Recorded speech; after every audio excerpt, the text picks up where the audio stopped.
Olá, boa noite para você. Boa noite para você que está em casa.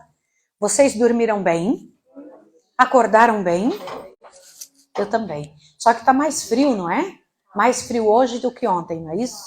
Está gelado hoje. No entanto, o Senhor Deus pode aquecer o nosso coração aqui dentro, pela graça e pelo poder do Senhor. Vamos relembrar o que nós estudamos? Vamos lá? Eu queria que agora vocês prestassem bastante atenção e me respondessem. Nós estudamos que o problema do pecado não é um problema só dessa terra. É um problema universal.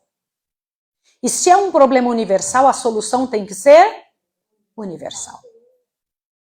Veja, o pecado começou no céu, entre os anjos de Deus, e foi transportado aqui para a terra. Dúvidas foram lançadas no universo inteiro. Nós não sabemos em quantos corações. E Satanás, ele acusou ao Senhor de algumas coisas. Vocês se lembram algumas coisas que ele acusou a Deus? Quem se lembra? Como? Que ele era mentiroso. O que mais? Que ele tinha favoritos. Ele tem favoritos. Ele abençoou alguns e outros não. Não é isso? O que mais que ele acusou? Que ele guardava segredos muito bem. Que ele guardava segredinhos, tá lembrado? Não contou que vai fazer a terra, não me consultou. O que mais? Uma coisa importantíssima. O que ele falou? Que Deus não, que a lei de Deus não é justa. Por que a lei de Deus ele disse que não era justa? Raciocina bem. Ele disse, ela tira a nossa liberdade. E Deus também não é justo. Porque quem peca, ele mata. Fica tranquila, ele é tão justo que se alguém pecar, ele vai matar e vai fulminar da presença dele. E a lei é uma prisão. E Deus é um Deus egoísta. Ele fica todo o tempo querendo ser adorado. E ele não mexe uma palha para fazer nada. Lembra disso? Ele estava sendo acusado. O céu e a terra estão intimamente envolvidos. Mais do que você é capaz de imaginar. E o plano da redenção tinha essa capacidade de fazer, diante de todo o universo, uma resposta para Satanás. Uma resposta para esses questionamentos. Uma resposta para esses argumentos. Ontem nós estudamos que o grande acusado no plano da redenção é Deus. Ele é acusado diante dos anjos e diante dessa terra. Sim ou não? Você mesmo já nos fez algumas perguntas sobre Deus, por exemplo. Por que Deus não destruiu Satanás? Por que ele criou Satanás? Por que ele criou Adão e Eva? Você já não se fez essas perguntas? Você não já se fez a pergunta, por que Deus não parece meio mal, nem liga para o que está acontecendo aí fora? Quantas guerras, quantas criancinhas morrendo? São perguntas que nós fazemos aqui. E o que nos garante que isso não é feito também em outros lugares? Leva tempo para Deus resolver as situações. O juízo de Deus acontece em 3 etapas. Quem consegue se lembrar quais são as 3 etapas? O juízo, a erradicação do pecado, acontece em 3 etapas. Quais são? Antes da volta de Jesus, que tem a ver com que tipo de situação? Deus vai estar julgando as pessoas que são fiéis, não é isso? Mas estas pessoas fiéis ele vai levar quando ele voltar, não é? Então esse julgamento é para dar uma resposta para quem? Para o universo, para os anjos que estão no céu. Para que eles tenham certeza que Deus vai trazer e levar lá para o céu, que Deus vai transportar só a gente que tem o caráter dele. Porque eles falam, nós não queremos viver com quem tem problema. A segunda parte do juízo se refere a quê? Vamos lembrar. Qual é a segunda parte do juízo? Durante o milênio. É para convencer a quem? Essa segunda parte. Bora, gente, eu quero que vocês falem. A segunda parte, durante o milênio, é para convencer a quem? A nós, aos fiéis. A terceira parte, que é depois do milênio, é para convencer a quem? Satanás e seus anjos e todos os ímpios. Então, no final, tudo vai ficar vindicado diante de Deus. Todos reconhecerão que o Senhor é justo. Eu preciso mostrar uma coisa para vocês aqui. Lembra, o pecado é universal? E para um problema universal tem que ter uma solução universal. Tem que ficar resolvido aqui e lá no céu. Pregue comigo essa noite. Se o pecado é universal, a solução tem que ser universal. O que quer dizer isso? Que todos os seres têm que chegar à mesma conclusão. Tá certo? Não pode descer goela abaixo, né? Agora, o conceito adventista, lembra, isso aqui é muito importante, de santuário e de salvação, é um pouco mais amplo. O Senhor Deus não veio só para resolver o problema do nosso pecado.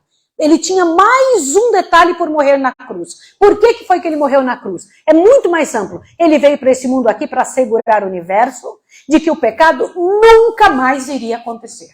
E também para vindicar o caráter de Deus. Tá certo? Então, quando alguém disser por que Jesus morreu na cruz e você disser que foi para salvar você dos seus pecados, essa resposta é uma resposta limitada. Não foi isso. Isso é uma resposta evangélica, mas não é uma resposta adventista. A resposta adventista é que Jesus veio para resolver o problema do pecado, mas também para vindicar o caráter de Deus e para assegurar o universo de que o pecado nunca mais voltaria. Lembra disso aqui que nós estudamos? Agora eu queria que você lembrasse. São 7 passos de Jesus para que ele possa resolver o problema do pecado. O primeiro passo é onde? Grava isso aí. O segundo passo de Jesus foi em que lugar? No altar de sacrifícios. O terceiro passo? Isso, na bacia, na pia com água, né? Olha lá, e qual é o outro passo? O quarto passo dele? No lugar santo. O sexto passo, o quinto passo no lugar santíssimo. O sexto na porta. E então ele volta para o acampamento, tá bom? São 7 passos de Jesus. Deixa eu passar rapidinho aqui para vocês como resumo. Dá uma olhada nisso aqui. Dá uma olhada nessa imagem. Cordeiro sem defeito e sem máculas. O que vocês enxergam nessa imagem? O Senhor Jesus como sacerdote, o acampamento dos filhos de Deus, não é isso? E o cordeiro, né? Guardem essa imagem na mente de vocês. Vamos tentar entender algumas coisas? Vamos estudar e resumir o que Jesus fez em cada etapa. Guarda isso aqui agora, porque isso vai fazer você compreender com muita clareza. No acampamento, o Senhor, no acampamento que eu digo, é onde vivem os pecadores. No acampamento, quando Jesus veio aonde estão os pecadores, ele viveu uma vida perfeita, sem pecado e entre nós. Tá bom? Quando ele viveu essa vida, ele vai então, olha lá agora, ele vai lá no altar de sacrifício. O que ele faz no altar de sacrifício? O Senhor Jesus Cristo leva os nossos pecados e sofre a morte que deveríamos sofrer. Aquele cordeiro sempre foi ele. O cordeiro de Deus que tira os pecados do mundo, tá certo? Os cordeirinhos, que eram aqueles animaizinhos, eram um simples símbolo, mas sempre foi Jesus, tá? Aí então Jesus, depois disso, vai para mais algum lugar. Onde ele vai? Na pia. O Senhor Jesus Cristo ressuscitou dos mortos. A pia representa a ressurreição de Cristo.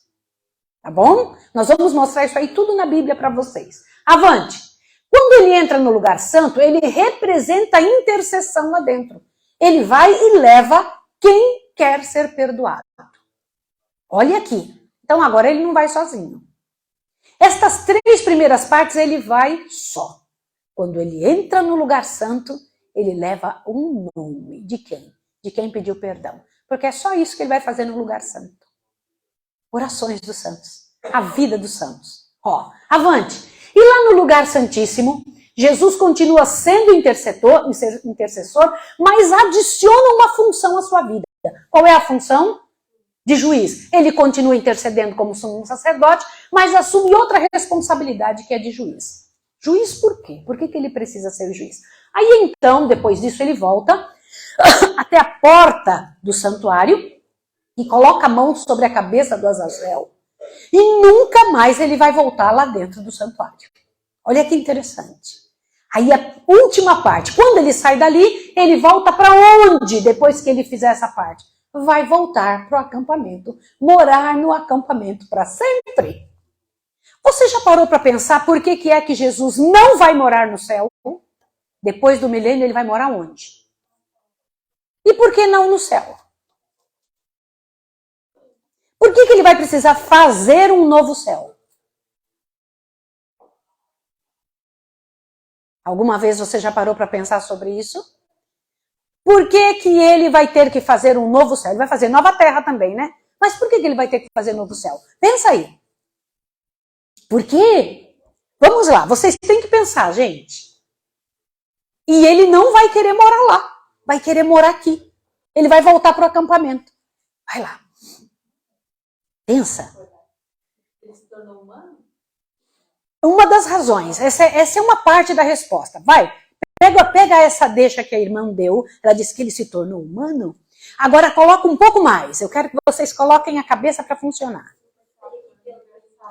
Se o pecado foi universal, vai ter que restaurar tudo. Excelente. Mas por que ele vai ter que restaurar o céu? O céu foi acontecendo na terça parte do ano. Muito bem. Só que é um pouco mais que isso. Lá entrou o pecado. O que acontece? O que mais? Isso para a terra, onde abundou o pecado, superabundou a graça. Por isso que ele vai ter que vir morar aqui. Agora, mas por que ele não quer morar no céu e o céu precisa ser limpo? Lá começou o pecado. E o que mais? Tem que haver a purificação do santuário, porque o que entra lá todos os dias? Os nossos pecados, não foi só os dos anjos. Isso, o registro dos pecados estão lá. Isso contamina o santuário celestial. Por isso Deus terá que restaurar outra vez. Não é interessante isso? E ele vai vir morar aqui depois de restaurar essa terra. Agora dá uma olhada num negócio que eu preciso te dizer. Ele começa no acampamento e termina no acampamento. Não é interessante isso? Ele começa na terra e volta para a terra. Gente, eu preciso muito que vocês tomem atenção nisso aqui.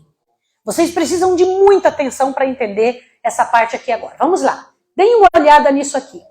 Vamos começar com a função de Jesus no acampamento. Cada parte, deixa eu esperar que vocês consigam, que eu preciso muito que vocês pensem sobre essa parte aqui agora. Qual é a função de Jesus no santuário? Em cada pedaço, cada passo, ele tinha que desenvolver, por isso que leva tempo. Essa questão da salvação não é um evento, é um processo. Um processo que leva tempo, leva anos. Vamos tentar entender. Vamos lá, vamos chegando no acampamento para a gente entender. Antes de ir para esse ponto, eu preciso comentar uma coisa. Leia aqui comigo agora.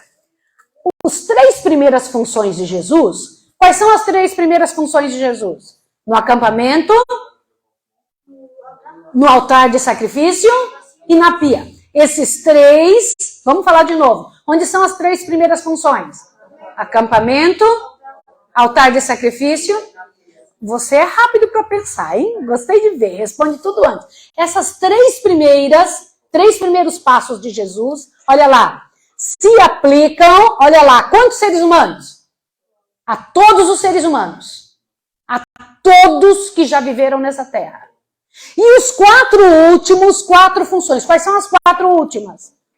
Dentro do lugar santo, santíssimo, volta na porta para colocar a mão sobre a cabeça do Azazel e depois acampamento. Só se aplica a quem? Olha lá.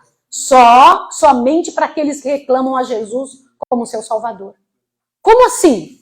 3 primeiras partes para o planeta todo, mas o restante 4 só para quem quer Jesus. Não é para todo mundo. Você quer ver como? Olha aqui. O que Jesus faz nas 3 primeiras funções é para toda a raça humana.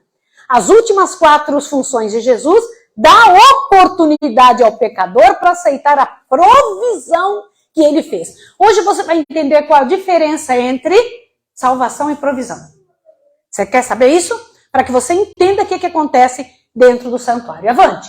Veja isso aqui. Então, o primeiro passo é aquele, como você já sabe. Deixa eu comentar aqui um detalhe. Vamos lá, deixa eu voltar aqui. Esses 3 primeiros passos são para quem? Não, para quem? Para a humanidade inteira. Gente, os 3 primeiros passos é para todo mundo que já pecou nesse planeta. Para Hitler também? Sim. Para o maior estuprador do mundo? Sim ou não? Para todo mundo que está dentro das cadeias? Gente, quando Deus fala, Deus amou o mundo de tal maneira, quantos para que todo aquele que nele crê, é para quanta gente? Mas tem que crer. Aí já é outra parte.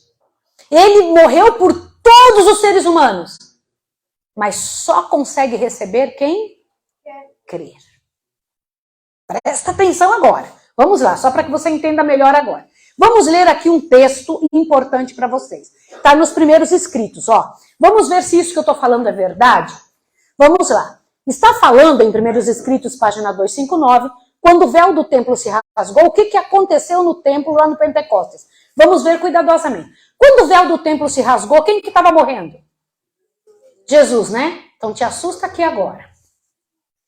O rasgamento do véu do templo demonstrou que os ritos e sacrifícios judaicos não seriam recebidos. O grande sacrifício já havia sido oferecido e aceito. E o Espírito Santo, que desceu no dia do Pentecostes, dirigiu a atenção dos discípulos do quê? Para onde? Tá. Onde Jesus havia entrado com o seu próprio sangue para derramar sobre seus discípulos. Sobre quem? Sobre quem, gente? Então não é sobre todos. Olha lá. Não é sobre todos os seres humanos, sobre seus discípulos, os benefícios de sua salvação. Ou seja, ia derramar sobre os crentes os benefícios que iam ganhar pela sua vida e obediência pela sua morte. Olhe para cá. O que Jesus fez na cruz do Calvário é pelo mundo inteiro. Sim ou não? Mas e por que todo mundo não vai se salvar? Por que a maior parte não vai se salvar? Porque não querem. E como é que eles provam que eles não querem? Não seguindo, e o que mais? Tem alguns outros passos. Não crendo em Jesus, o que mais? Gente, deixa eu comentar uma coisa. Pedro fez um lindo discurso em Atos 2. Vocês estão lembrados? Pedro fez um lindo discurso, começa a contar sobre toda a história e passa pela vida de Jesus. E aí as pessoas ficam super entusiasmadas e fazem uma pergunta. O que eles fazem? Que pergunta que eles fazem? O que eu preciso fazer para me salvar? O que Pedro responde?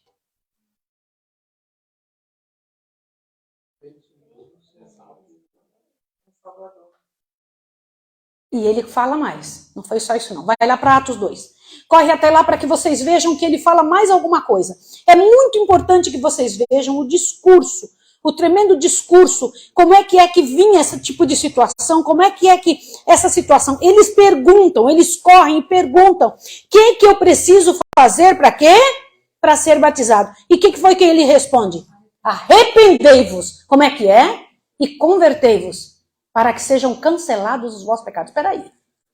Então, na cruz, Jesus morre pelo mundo todo. Mas para ser cancelado o seu pecado, você tem que fazer o quê? Pronto. Por isso que não é o mundo todo. Ele morreu pelo mundo todo. Mas nem todo mundo vai. Só quem confessa. Só quem se entrega. Não existe como outra pessoa entrar nessa.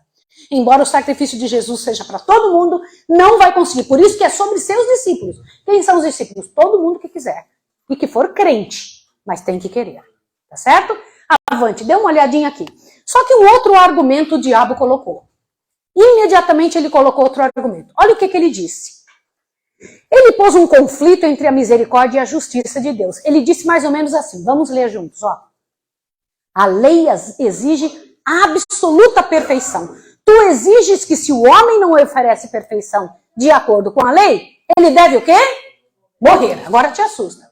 Nenhum ser humano jamais obedeceu à lei perfeitamente. Isso é o diabo falando. E por isso, todos têm que morrer. Isso é o diabo dizendo. Você sabia que ele chegou para Deus e disse, todo mundo vai ter que morrer. Todo mundo pecou. O Senhor disse que quem peca, morre. Agora, olhe bem. Se não morre, então o Senhor é mentiroso. Porque o Senhor disse que o salário do pecado é a morte. Então a justiça de Deus exige a morte do pecador. Mas se você fosse um Deus de amor e de misericórdia, como é que você vai matar suas criaturas? Como você responderia isso? O diabo falou isso para Deus. A lei exige que a pessoa morra.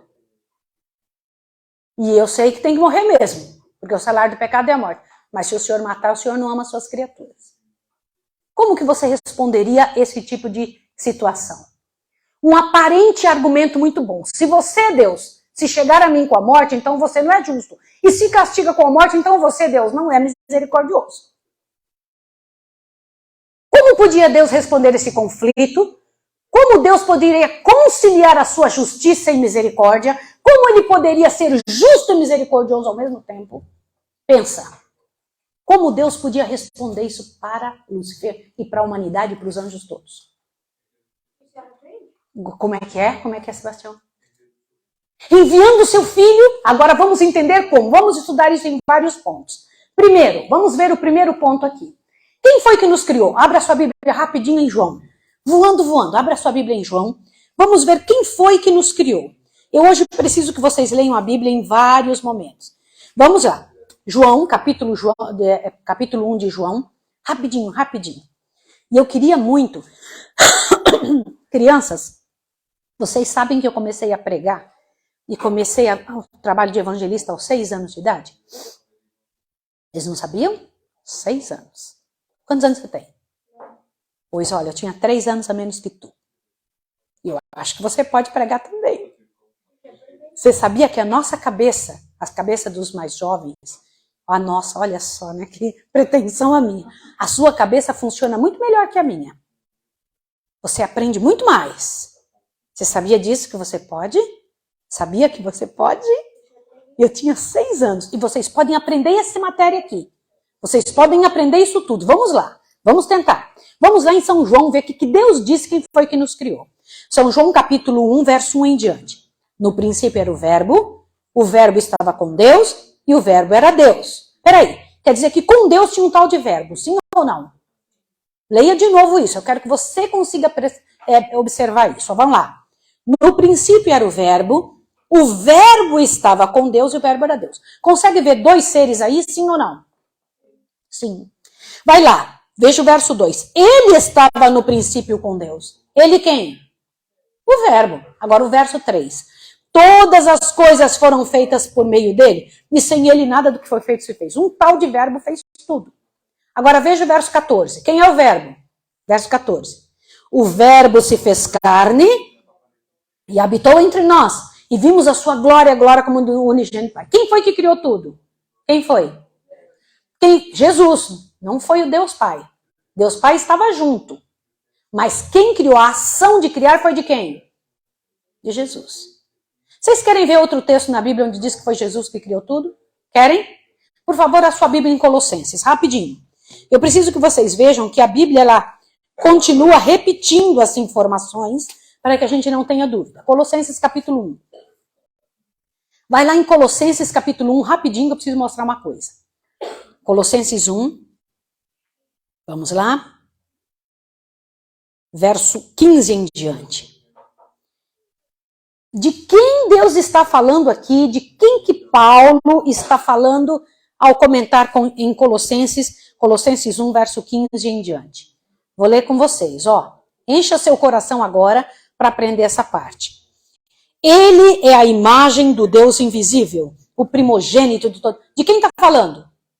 Jesus, continua lendo. Pois nele foram criadas todas as coisas que há no céu e na terra, visíveis e invisíveis, sejam tronos, sejam dominações, sejam principados, sejam potestados, tudo foi criado por ele e para ele. Quem foi que criou tudo, gente? Quem criou as árvores? Quem criou o céu? Quem criou os anjos? Quem criou tudo que existe? Quem criou o universo? Foi Jesus. O Pai estava junto? Estava. Mas quem colocou a mão na massa? Quem foi que fez? Jesus. Então quem foi que nos criou? Jesus. Agora te assusta. Olha aqui o que eu preciso mostrar para vocês. Quantos seres humanos foram feitos por Jesus? Quantos, gente? Todos. Ó, então ele é responsável pela nossa existência. Mas ele não é responsável pelo nosso pecado. Eu vou repetir o que eu estou dizendo. Jesus é responsável pela nossa existência, mas não é responsável pelo nosso pecado. Quem que é responsável pelo nosso pecado? Nós mesmos. Nem adianta dizer que é Eva, nem adianta dizer e comentar. Como? Parou aí, será? Foi?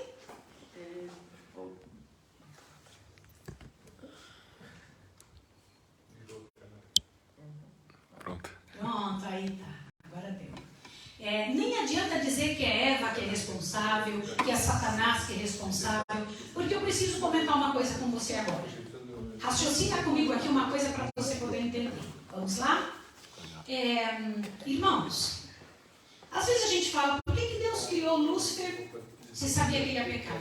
Por que Deus criou Adão e Eva se sabia que ele ia pecar? Mas por que Deus criou você e eu? Se sabia que a gente ia pecar? Nós fazemos pior do que Adão e Eva, sim ou não? Fazemos pior do que Adão e Eva.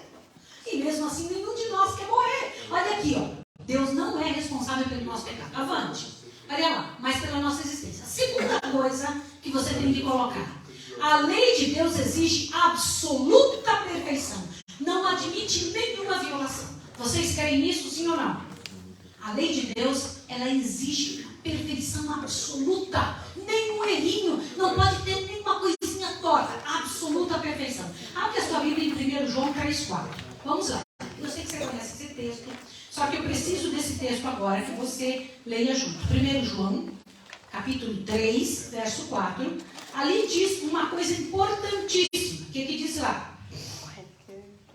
Todo aquele que comete pecado transgride a lei. Pois o pecado é o quê? O que diz aí? Transgressão da lei. Jesus. Agora veja, a lei exige perfeição. Se não oferecermos perfeição, então isso é chamado de pecado. Quando não oferecemos perfeição, é chamado de quê, gente? Pecado. Então olha para cá. Quantos seres humanos estão em pecado diante de Deus? Quantos irmãos? Perfeição completa. Um bebezinho está em pecado diante de Deus? Respondo. Um bebezinho está em pecado diante de Deus? Com certeza. Porque pecado é... Olha, o que mais? Agora presta atenção. A morte entrou no mundo. Romanos 5,12. Até bem rapidinho. Romanos 5,12. Eu preciso disso bem rápido para que vocês vejam. Vai lá. Romanos 5,12. Quem pode abrir para que possa ver? Eu quero que o texto aconteça e você consiga ver no texto o que o Senhor Deus está querendo dizer. Romanos, capítulo 5. E você poder assistir assim com carinho, com vontade, ver com muito cuidado. 5,12. Pelo que como por um homem entrou o pecado no mundo, e pelo pecado a morte, assim também a morte passou a quantos? A todos os homens. Por quê? Porque todos pecaram. Agora olha para cá. Todos estão debaixo da sentença de morte. Não tem nenhum que não esteja. Avante. Todos desobedeceram a lei. Como podia então o homem livrar-se da escravidão? Como podia resolver essa situação? Vamos estudar agora. Vamos entender como. Eu preciso que vocês prestem muita atenção nessa parte. Vamos lá. Gente, a palavra de Deus dava uma solução de como resolver. E eu queria muito que vocês lessem sobre isso. Abre a Bíblia de vocês em Levítico, rapidinho, Levítico 25. Corre lá. A palavra de Deus nos dá um jeito de resolver uma situação. Levítico 25. Por favor.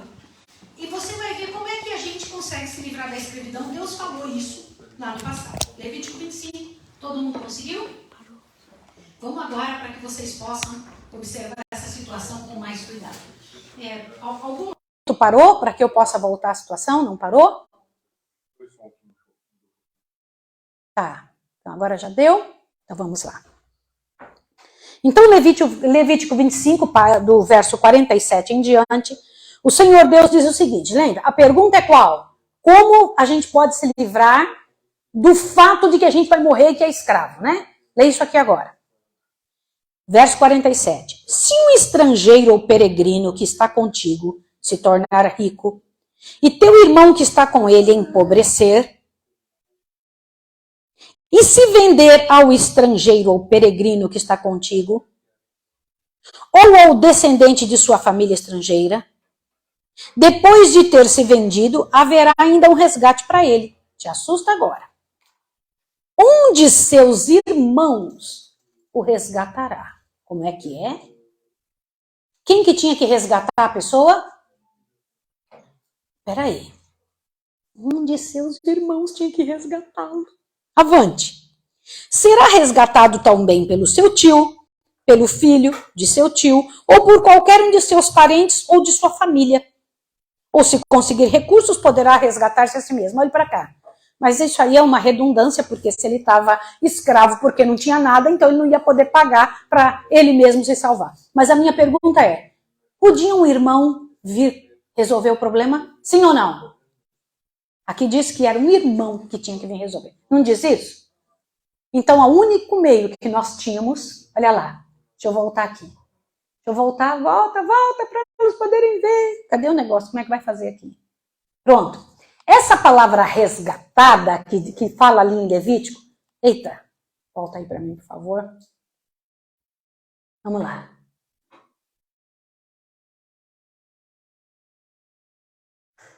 Aí, deixa eu voltar, mais um. Pronto. Essa palavra resgatada quer dizer redimir, pagar um preço. Olhe bem, ou seja, um parente próximo poderia pagar o preço pelo resgate. Agora veja, poderá ser resgatado, um dos seus irmãos o resgatará. Agora olhe bem, o planeta Terra sabia que só um irmão podia resolver o problema daqui da Terra. Então, foi preciso que o Senhor Deus conseguisse um irmão para nós. Agora, como é que tinha que ser esse irmão? Desculpa, o negócio está funcionando sozinho aqui. Sabe o que é isso, né? É o inimigo atormentando para tirar a atenção. Vocês sabiam disso? Que quando o assunto é muito importante, o inimigo atormenta para a pessoa não ter atenção. Em um momento que você perde a atenção, você perde o fio da meada. Avante, pode voltar, por favor. Aqui, deixa eu ver se a gente consegue voltar. Eu acho que isso aqui está meio sem... É isso, pode fazer. Eu vou ficar aqui e você mesmo vai passando. Eu vou te dizendo para passar, tá? Então vamos lá. O Senhor Jesus no céu não era membro da nossa família. Você sabia disso? Quando Jesus morava no céu, ele era membro da família humana? Não. Quando ele se tornou membro da família humana? Quando ele encarnou, ele se tornou membro da família humana. Por isso era necessário que ele se tornasse carne, que viesse viver entre nós. Vamos continuar vendo. Ele era da nossa família no céu antes da encarnação? Não, ele era da família de Deus. Tá entendido? Aí o que precisava? Então Jesus não podia nos resgatar da morte, porque ele não era da nossa família. Tinha que ser membro da nossa família para poder nos livrar da escravidão da morte. Agora avante. Não podia vir como Deus. Olha aqui, te assusta. Porque Deus não pode ser tentado. Não podia vir como Deus, porque Deus não pode morrer. E o Senhor Jesus deveria vir para ser tentado em tudo e vencer o pecado. E morrer por causa do pecado. Mas se ele viesse como Deus, ele não poderia ser tentado, porque ninguém pode tentar a Deus. E tampouco podia morrer. Então, ele tinha que começar, o céu tinha que arrumar um jeito dele se tornar membro da família humana. Tinha que descer. Avante, mais um pouquinho. Vamos ver Tiago 1,13. Corre lá. Pega a sua Bíblia. Seria muito bom se você marcasse esses textos para sempre. Tiago 1, vai lá, bem rapidinho, para que seu coração se encha. O livro de Tiago vai dar para você uma informação muito interessante agora. Olha quando a Bíblia diz que Deus não pode ser tentado. Tiago 1,13 diz assim: ninguém ao ser tentado diga, sou tentado por Deus, pois Deus não pode ser tentado pelo mal. E ele a ninguém tenta. Posso dizer uma coisa a você? O diabo sabia que não tinha nem como tentar Deus. O diabo sabia disso. Não tem como tentar Deus. Só se Jesus se transformasse em gente. Satanás não podia enganar a Deus, porque Deus conhece todas as coisas. Jesus não poderia vir aqui como Deus, porque se tivesse vencido a tentação como Deus, Satanás teria dito, isso não valeu. É ou não é? Avante. A Bíblia diz que só Deus tem a imortalidade. Se Deus é imortal, ele não pode morrer. Deus é o único que tem imortalidade. Nós podemos receber imortalidade só porque vem dele. Então, duas coisas que Jesus não podia se ele não se transformasse em gente. Porque ele era Deus, não podia ser tentado. Porque ele era Deus, ele não podia morrer. E eram as duas coisas que a gente precisaria. Avante. Agora eu preciso comentar uma coisa com vocês. Irmãos, por que a Bíblia diz que Jesus é filho de Abraão? Mas diz também que ele é pai de Abraão. Também disse que ele é pai de Davi, mas também disse que ele é filho de Davi. Explica. Um dia ele falou isso para os fariseus. Vocês falam que vocês são filhos de Abraão. E se eu disser que eu sou o pai de Abraão? E se eu disser para vocês que eu também sou filho de Abraão? Ele é tanto filho de Abraão quanto pai de Abraão. Ele é tanto filho de Davi quanto pai de Davi. E está aí todos os textos, olha aqui, ó. Olha bem. Como é que ele pode ser pai e filho de Abraão? Como ele pode ser pai e filho de Davi? Tem a ver com sua encarnação, irmãos. Vocês precisam pensar sobre isso. Tem que haver diretamente com a encarnação de Jesus. Mateus 1:1 diz que Jesus era filho de Davi e ainda diz que ele é filho de Abraão. Em Mateus 1:1. Diz as duas coisas. Avante. Mas em João 8:58, ele diz, antes que Abraão existisse, eu sou. E não foi isso que ele falou? Antes de Abraão existir. Olha, aqui são duas partes da vida de Jesus. Uma, quando ele era da família humana, e depois quando ele era da família de Deus, e depois quando ele se torna da família humana. Duas partes. Quando ele diz assim, eu sou o pai de Abraão, nessa época ele era daqui de que família? Celestial. Quando ele fala, eu sou o filho de Abraão, ele era o quê? Da família dessa terra. Jesus é o único ser no universo que consegue ter as duas coisas no mesmo tempo. Eu preciso que você preste atenção agora, de forma muito pessoal, que eu vou contar. Meu pai chamava-se Mateus. Minha mãe chama-se Odete. Ela está viva. Vou falar de novo. Meu pai chamava-se Mateus. Ele está morto. Minha mãe chama-se Odete. Ela está viva. Agora veja a minha diferença para Jesus. A mãe de Jesus chamava-se Maria. O pai dele chama-se Deus e nunca vai morrer. Tem diferença entre ele e eu? Sim ou não? Sim ou não, gente? Total. Não existe nenhum ser humano na Terra que tenha essa mistura. E, aliás, eu preciso explicar uma coisa para vocês.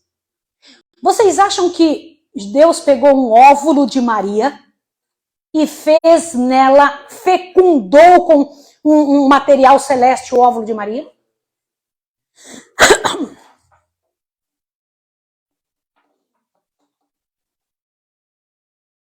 Não.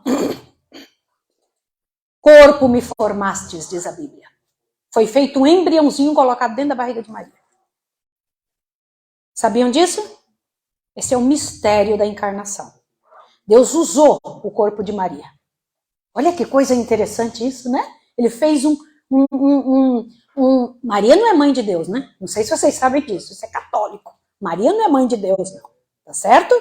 Maria é um ser humano como vocês e eu, uma mulher pura, uma mulher cheia de virtudes.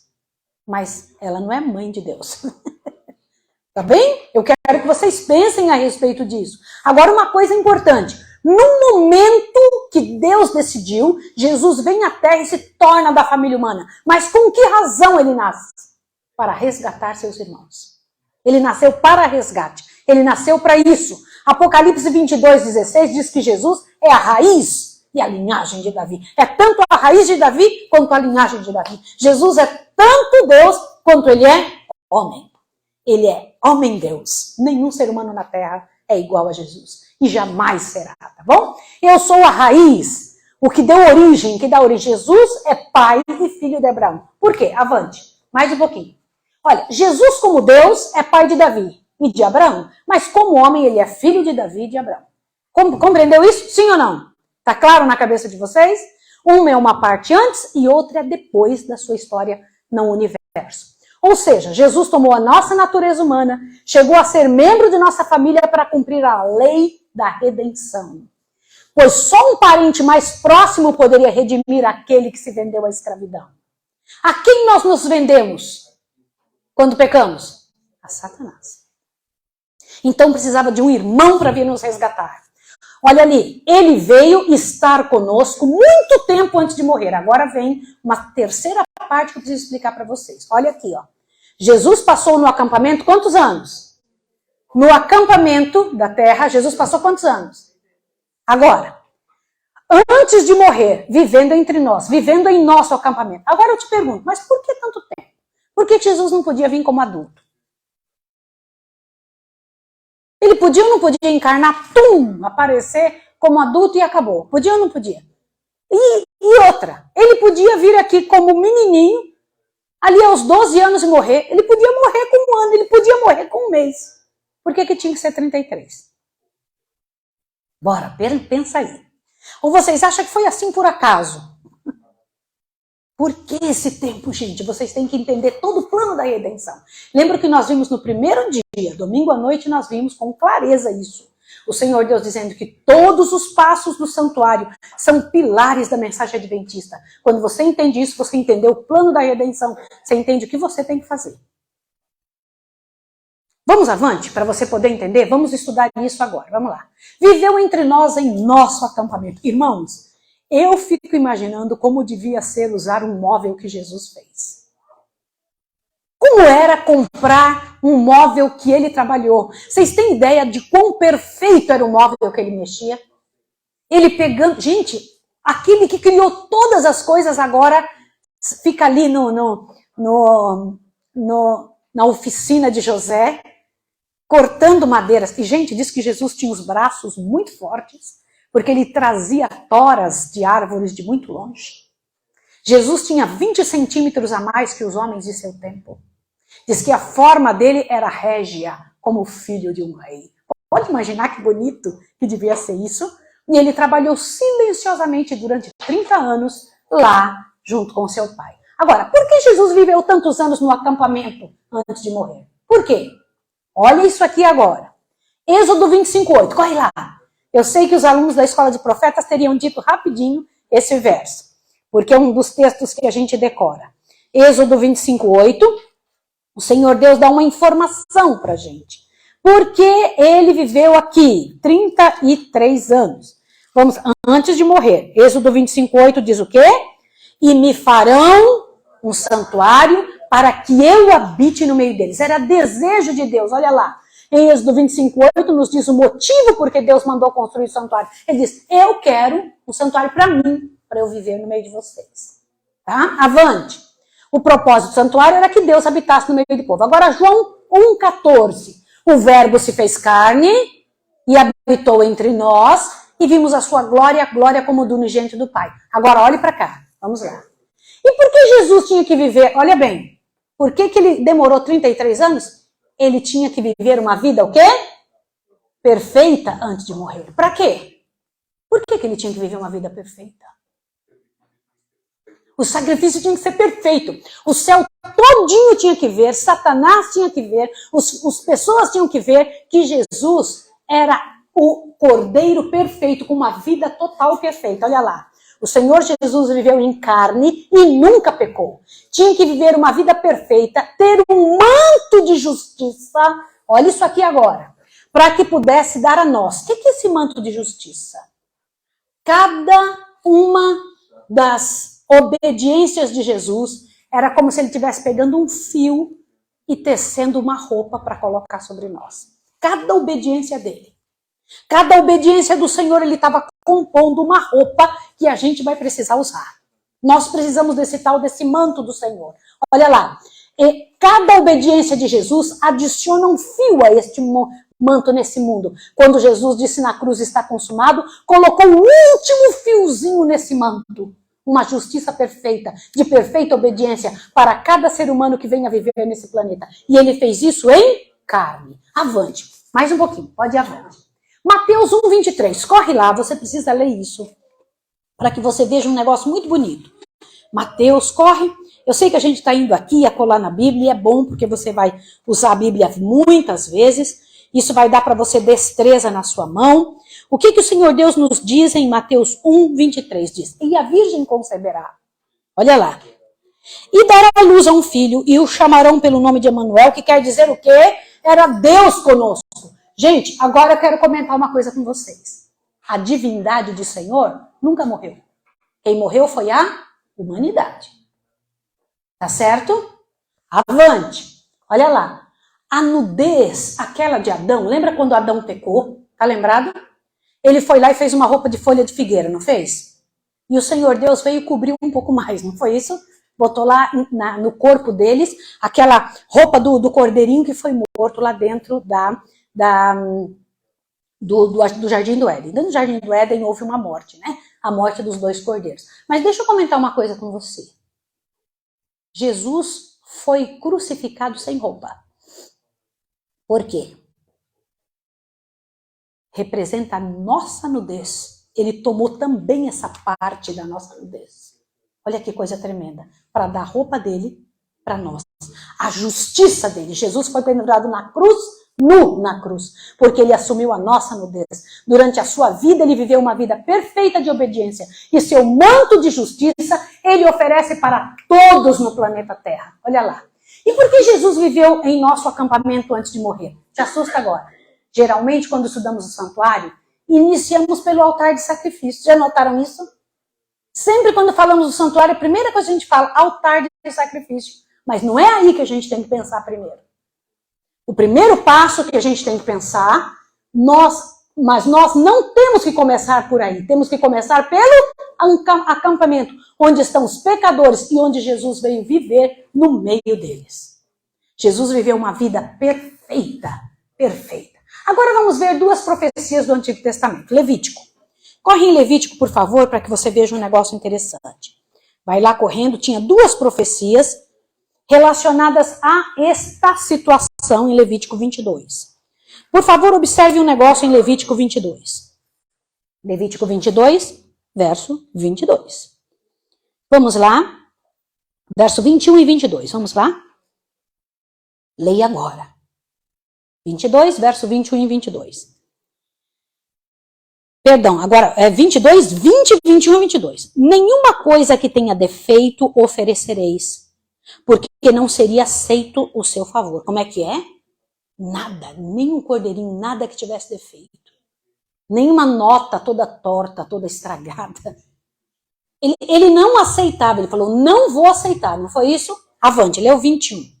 Quando alguém oferecer sacrifício pacífico ao Senhor, quer em cumprimento de voto, quer como oferta voluntária, ou gado ou rebanho, o animal será sem defeito para que seja aceito. Nenhum defeito deve haver nele. 22. O cego, o aleijado, o mutilado, o ulceroso, o sarnoso, o cheio de impinges, não oferecereis ao Senhor, e deles não poreis oferta queimada do Senhor no altar. Como é que tinha que ser a oferta?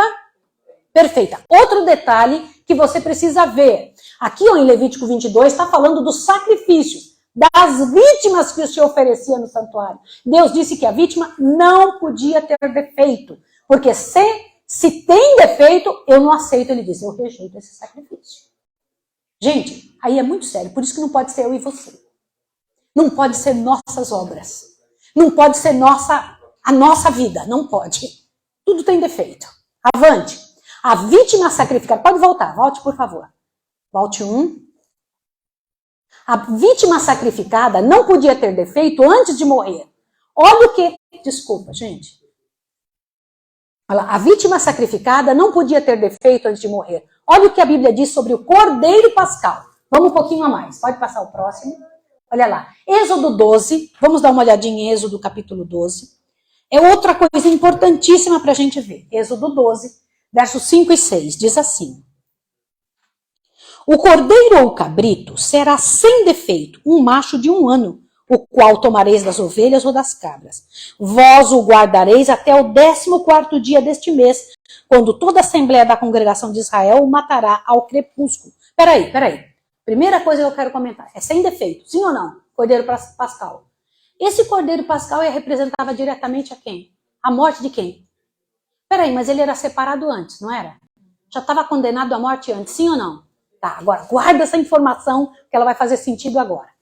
A vítima não podia ter nenhum defeito. Isso significa que Jesus não tinha nenhum defeito moral, irmãos. Nada.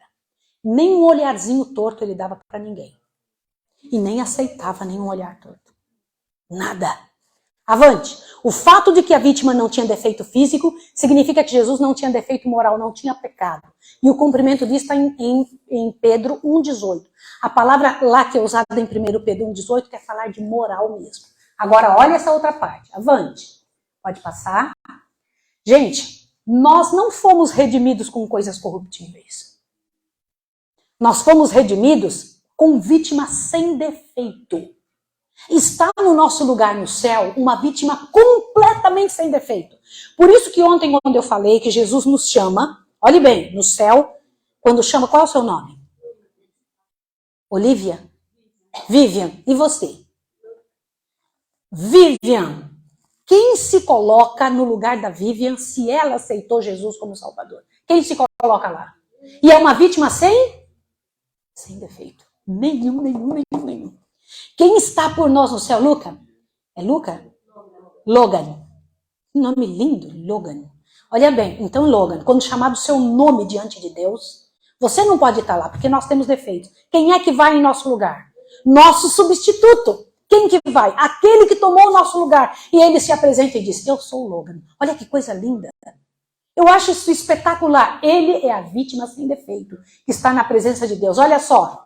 Jesus é o cordeiro sem mácula, sem contaminação de pecado, viveu uma vida perfeita. Ele teceu um manto de justiça perfeita para cada pessoa que viveu nesse planeta. Pode passar avante um pouquinho. Agora, quem mais que não podia ter defeito? Não era só o animalzinho. Quem mais que não podia ter defeito? Vai lá em Levítico 21. Gente, aqui vai uma outra informação que você precisa entender. Levítico 21. Agora que vai começar a apertar a coisa. Em Levítico 21, o Senhor Deus disse que quem não podia ter defeito era lá em Levítico 25, né? E agora, quem também não pode? Levítico 21, verso 17 a 21. Dize a Arão, nenhum dos teus descendentes nas suas gerações, que houver algum defeito, se chegará para oferecer o pão do seu Deus. Nenhum homem, caso tenha algum defeito físico, se chegará. Nenhum homem que seja cego, coxo, desfigurado ou deformado. Nenhum homem que tenha o pé quebrado ou mão quebrada, ou for corcunda ou anão, ou que tenha qualquer defeito dos olhos, ou sarna, ou impinges, ou testículos esmagados. Nenhum dos descendentes Arãos, o sacerdote, em quem houver algum defeito, se chegará para oferecer coisas queimadas ao Senhor. Ele tem defeito e por isso não se chegará para oferecer o pão do Senhor. Olha para cá. Quem que também tinha que ser sem defeito? Sacerdote. Por isso Moisés teve que fazer um tremendo ritual. Na família de Arão, que tinha sido separada para sacerdócio, não podia ter o quê? E se nascesse alguém com defeito? E se tivesse algum problema, alguma situação que fizesse ele ter defeito depois, o que Deus ia dizer? Não me serve mais. Sim ou não? Por quê? Porque era uma representação de alguém. O que mais? Ó, a vítima não podia ter defeito e no sacerdote não podia também ter defeito. Quem representa a vítima? Quem que representava o cordeirinho? E quem representa o sacerdote? Cristo também. Olha que coisa interessante. Gente, qual ser no universo reúne essas duas qualidades? Ele é a oferta perfeita e também o sacerdote perfeito. Diga para mim. Ele se ofereceu a si mesmo. Por isso que ele foi e se entregou. Por isso que é ele, eu sou o cordeiro e eu também me mato. Olha que interessante. Eu também me ofereço, eu me entrego. Vocês não acham isso muito sério? Ele fez isso. E como ele pode ser sacerdote vítima? O livro de Hebreus diz que ele ofereceu-se a si mesmo. Ele foi um sacerdote que oficiou o próprio sacrifício. Eu tenho uma pergunta para vocês, para responder amanhã. Todo mundo prestando atenção aqui agora. Se os homens não tivessem pegado Jesus e crucificado na cruz, eu vou comentar um detalhe aqui agora. Eu não sei se vocês sabem que quando Deus pega e olha assim para o tempo, ele diz como vai ser. Ele não está determinando como vai ser. Ele diz, o filho do homem vai morrer a morte de cruz. Olha para cá agora. Mas podia ser outra morte. Como é que poderia, e como é que deveria ser a morte? Como é que o cordeiro morria no santuário? Quem que matava? Sacerdote. Sim ou não? Mas ele teve a pior morte que teve. A minha pergunta para responder amanhã. Se não fosse desse jeito, como é que seria a morte de Jesus?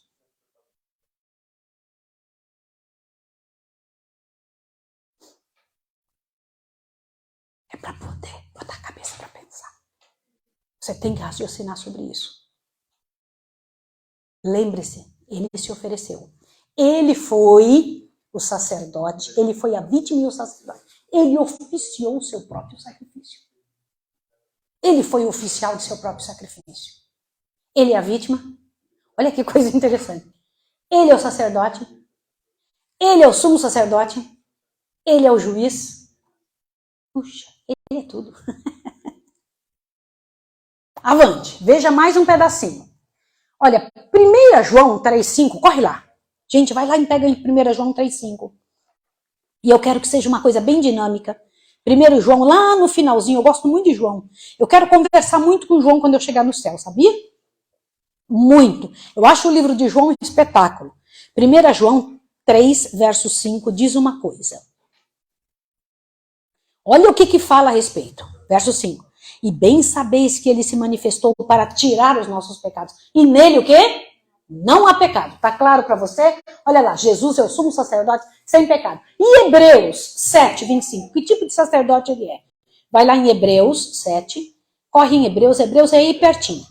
Hebreus, pega Hebreus.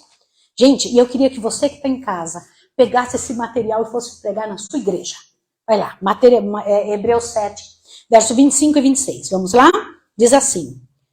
Portanto, vamos ler juntos, todo mundo achou? Hebreus 7, 25 e 26. Olha lá.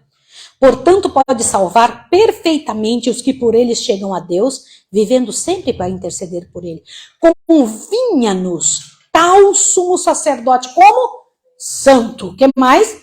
Inocente. Que mais? Imaculado, separado dos pecadores e feito mais sublime do que o céu. Como é que a Bíblia diz que há Jesus como sacerdote? Santo, imaculado, mais sublime que os céus. Olha que coisa mais linda. Olha lá, se Jesus tivesse pecado, o Pai não teria aceitado o seu sacrifício. Saiba disso, porque ele já tinha dito que sacrifício com defeito não aceita. Se Jesus tivesse pecado, teria aceitado?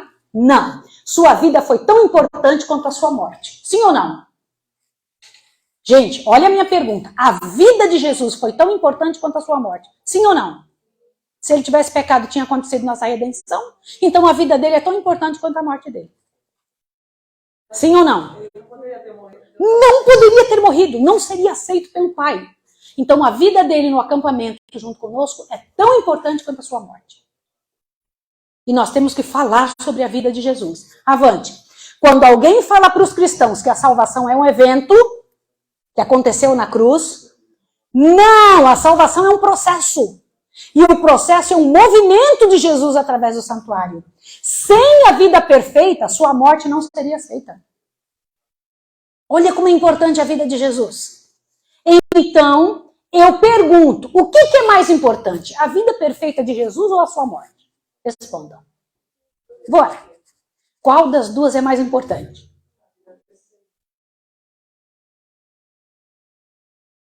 Bora, gente! Qual que é mais importante? Vocês já pararam para pensar que Deus gasta 4 livros da Bíblia para falar só sobre a vida de Jesus? Os 4 evangelhos, por quê? Por quê? A vida de Jesus, olha que coisa tremenda! Nós teríamos que estudar muito bem a vida de Jesus, aquele que viveu de forma perfeita para nos dar o exemplo. Avante, agora presta atenção. Gente, aqui vem um negócio importantíssimo. Vamos lá. A cruz ou sua vida perfeita? Os dois igualmente. Louvado seja o nome de Deus. Vamos ver por quê. Os cristãos dizem a cruz, a cruz, a cruz. A gente não precisa dizer isso. Nós podemos dizer a cruz e sua vida. Sim ou não? Sem uma, a outra coisa não funciona. Olha lá. Mas a cruz é só um aspecto do processo da salvação. Jesus primeiro tinha que viver uma vida absolutamente perfeita. Antes de morrer, ele tinha que viver essa vida. Sim ou não? Aí continua. E por isso viveu tantos anos no nosso acampamento para vencer o pecado e tecer o manto de justiça e oferecer a todo ser humano que já tenha vivido nesse planeta. Fez provisão para salvar todos os seres humanos, cobrir a vergonha da nudez de todos os seres humanos. Isso foi o que Jesus fez em nosso acampamento. Ninguém precisaria ter se perdido. Foi isso que Jesus fez por nós. Agora você vai ver um negócio. O que é manto? Vai lá, Mateus. Abre a sua Bíblia em Mateus 22. O que é esse manto? Mateus 22. Gente, vocês vão gostar de ler isso aqui agora. Vamos entender sobre esse tal desse manto que Jesus faz. Sem ele você não vai conseguir. Mateus 22. Vocês vão gostar muito de entender uma parte agora, nunca mais vocês vão esquecer, tá bom? Mateus 22, vamos lá. Eu vou falar um negócio para vocês, vamos ver? Verso 1 em diante. Todo mundo achou? Agora vocês vão ver uma coisa bonita. Jesus tornou a falar-lhes em parábola e lhe disse. Todo mundo conseguiu pegar? Pega agora para vocês gostarem. Enviou seus servos para chamar os convidados para a boda. Convidado para quê? Para as bodas. Mas esses não quiseram vir. Depois enviou outros servos recomendando, dizei aos convidados que eu já preparei o meu jantar. Meus bois cevados já foram mortos e tudo está pronto. Vinde às bodas. Porém, ele não fazendo caso, foram um para um campo, outro para outro negócio. O restante apoderou-se dos servos, maltrataram e mataram. O rei ficou com muita raiva. Enviou seu exército e destruiu aqueles homicidas e incendiou sua cidade. Então disse aos seus servos, o banquete, na verdade, está preparado, mas os convidados não eram dignos. Ide às encruzilhadas e convidai às bodas todos que encontrarem. E saindo os servos pelo caminho, ajuntaram todos quanto encontraram, tanto os bons como os maus. E a sala do banquete se encheu de convidados. Olhe para cá, o que é isso aqui? É o Senhor Deus convidando para entrar no céu. Essa aqui é uma parábola dele pedindo para entrar. Quem que ele tinha mandado chamar primeiro? Os judeus. Os judeus disseram o quê? Não quero, ainda bateram. Não foi isso? Sim ou não? E agora ele pega, chama todo mundo, manda lotar a sala. E lotou a sala, não foi? Do banquete? Agora te assusta. Vai no verso 11. Mas quando o rei entrou para ver os convidados, notou ali um homem que não estava trajado com as vestes de núpcias. Como é que é? Tinha um que não estava com a roupa. Então tem roupa para poder entrar? Sim ou não? Que roupa é essa? Continua lendo. Perguntou-lhe, amigo, como entrastes aqui sem a veste nupcial? Ele, porém, ficou calado. Por que ele ficou quieto? Posso comentar uma coisa para vocês?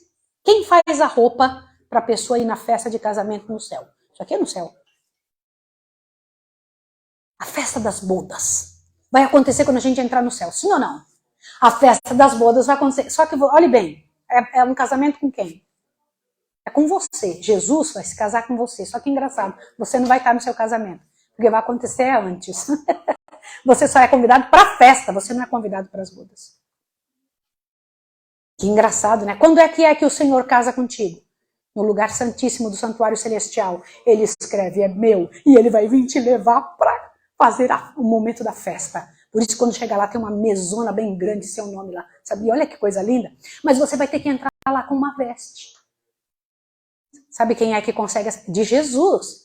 É Jesus é quem dá essa veste. Agora, por que esse menino aqui, esse que estava aqui dentro da festa, lá sem a roupa, se calou? Porque ele que não quis a roupa, quis entrar sem a roupa. O manto é Jesus que dá. Olha que interessante, ele faz o convite, ele dá o manto. Toma aqui, ó, veste, essa veste de justiça. Pode vestir, meu filho. É para você. Porque você, do seu jeito, você não consegue entrar lá. É só com a roupa do meu filho.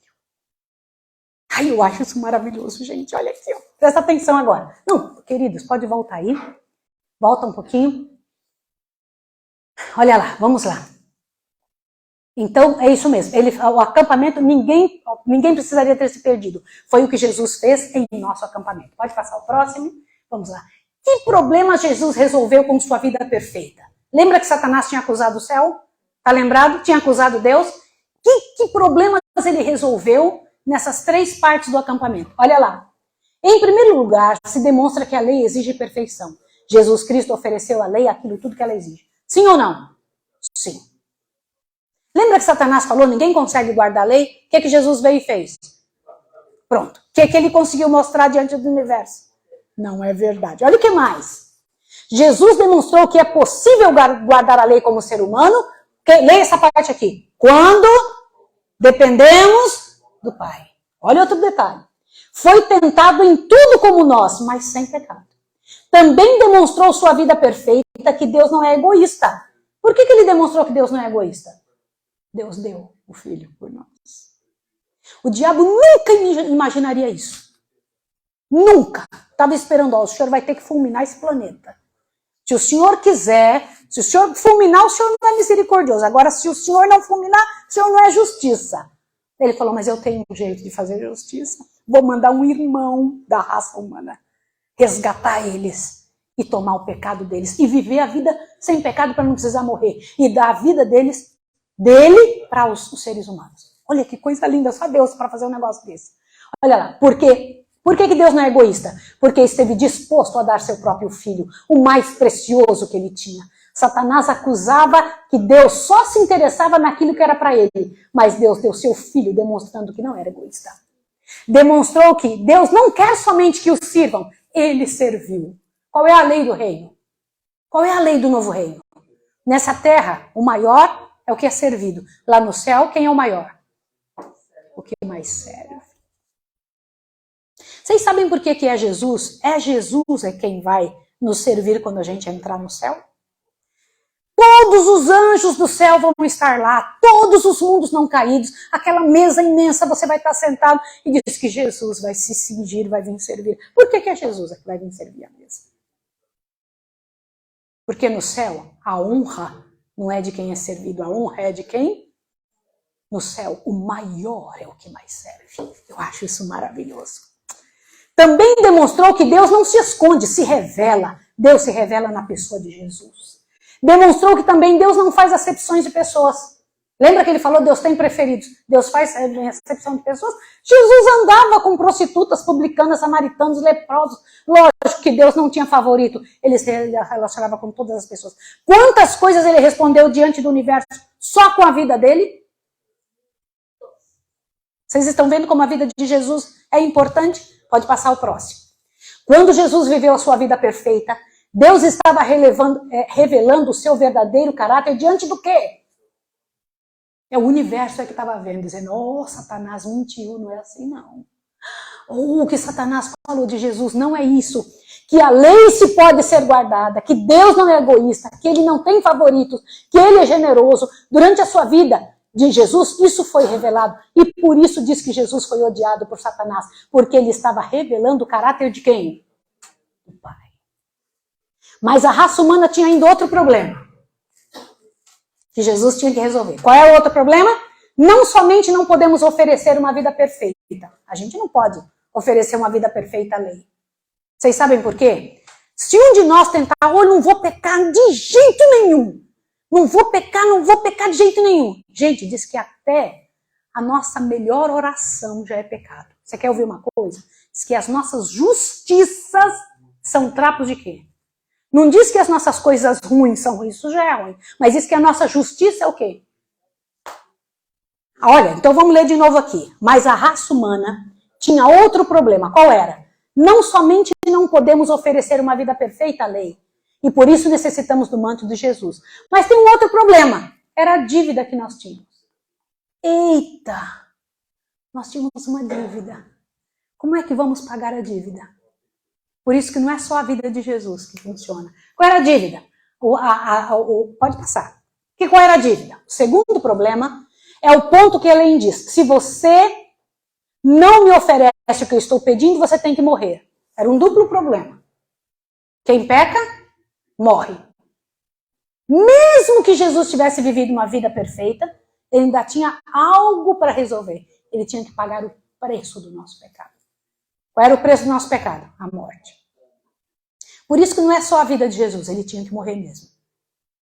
Entenderam? Se ele veio aqui e viveu uma vida perfeita, tá tudo lindo diante do universo. Mas ele tem que falar, peraí, meus queridos, eu vou ter que morrer por vocês, senão quem vai morrer é vocês. Olha lá.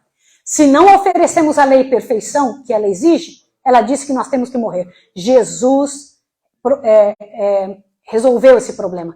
Resolveu o primeiro problema tecendo o manto que poderia nos oferecer. Mas Jesus também tinha que resolver o segundo problema. Jesus tinha que pagar a dívida que nós tínhamos. Depois que Jesus teceu o manto de justiça perfeita, o Pai no Getsêmani imputou sobre Jesus a culpa de todos os pecados. Os pecados que foram cometidos, os que estavam sendo cometidos e os que ainda seriam cometidos. Eu preciso comentar uma coisa com vocês. Quantos pecados estavam sobre Jesus no Getsêmani? Todos do passado, todos do presente, todos que haveriam de cometer. Deixa eu fazer uma pergunta. Vocês já fizeram alguma coisa que incomodou muito vocês, que vocês ficaram muito envergonhados? Sim ou não? Quando vocês cometeram esse pecado e que ficou descoberto, foi pior? Vocês sentiram muita vergonha? Já sentiram culpa? Eu não sei se vocês sabem que os hospícios estão entupidos de pessoas com doenças emocionais por causa de culpa. A culpa é um negócio terrível. Às vezes as pessoas fizeram um negócio na infância e não conseguem esquecer a vida toda. O peso do pecado. Agora imagine se você tivesse que pegar e carregar o seu peso e o peso do seu filho. Agora imagine se você conseguisse pegar o seu, do seu filho e do seu pai e de sua mãe. E se você pegasse e suportasse o peso emocional, olha o que eu vou te perguntar, de 100 pessoas. Você não viveria mais, eu te garanto isso. Se com o pecado de uma pessoa, nosso mesmo, a gente já sofre tanto, imagine se a gente assumisse os pecados dos outros. Foi o que Jesus fez. Você sabe aonde foi que a nossa redenção foi decidida? Não foi na cruz, foi no Getsemane. Vocês sabiam disso? Foi no Getsemane. Irmãos, quando eu paro para pensar nisso, eu tomo um susto. Diz que no Getsemane, o Pai imputou a culpa de todos os seres sobre Jesus. Olha bem. O Pai colocou sobre ele o pecado do mundo inteiro, para aqueles oferecer a morte. Olha, a morte que nós devemos sofrer. Viveu uma vida que nós devemos viver. Morreu a morte que nós devemos sofrer. Teceu o manto de perfeita justiça para cobrir a nossa nudez. Pagou o preço de todos os pecados da raça humana. Mas Jesus pagou o pecado de todos os seres humanos? Pagou ou não? De todos os seres humanos? Avante, olha aqui, ó. 1 João 2,2, vai lá. Eu gosto muito de 1 João, lembra que eu falei com vocês? Vamos dar uma olhadinha em 1 João 2,2. Como é que funciona isso? 1 João, vai lá, bem rapidinho. Você gosta, eu gosto também de 1 João, eu acho o João inteligentíssimo. Vamos lá. 1 João 2:2. Ele é a propiciação pelos nossos pecados, e não somente pelos nossos, mas de quantos? De todo mundo. Ele pagou do mundo inteiro, ele aguentou o peso do mundo inteiro. Nenhum ser humano na Terra jamais passou por algo semelhante. Não existe como. Jesus conseguiu e passou pela agonia, por isso que ele sofreu e suou gota de sangue, viu? Mas nossa redenção estava... Por isso que ele falou, Pai, se possível, passa de mim esse peso. Sabe o que era o cálice? O cálice da ira de Deus. Passa de mim esse cálice, sem que eu beba. Era isso que estava acontecendo. Olha lá, João está dizendo que Jesus é a propiciação dos pecados para o crente. E logo ele diz, não somente pelos nossos, mas por todos do mundo. Quantos pecados Jesus resgatou? Todos os pecados do mundo. De Hitler, de Mussolini, dos piores personagens. Ele carregou de todos, irmãos. Tudo que existe no mundo já estava sobre ele. Agora veja um texto que você precisa saber. Desejado de todas as nações. Leia isso aqui agora. Sobre Cristo, falando sobre o Getsemane, tá? Nosso o quê? O que é substituto? O que é a garantia? Foi posta a iniquidade de todos nós. Ele foi contado como transgressor, a fim de redimir-nos da condenação da lei da culpabilidade. E de todo descendente de Adão pesou no seu coração. Isso aí foi a senhora White que falou. Todo descendente de Adão, todo, estava a culpa em cima da cabeça de Jesus. Deixa eu comentar uma coisa. O pastor que explicou esse sermão, ele disse no sermão uma coisa interessante. Ele disse que ele estava vindo nas ruas da Califórnia e aconteceu uma coisa interessante. Ele disse que ele estava tão contente de ter pregado um negócio impressionante na igreja, que quando ele estava voltando, ele nem percebeu que ele estava 60 por hora numa rua que só podia 30. Aí quando ele viu, o guarda parou, aquela luz vermelha atrás dele, o guarda parou e veio e falou, o senhor sabe por que eu lhe parei?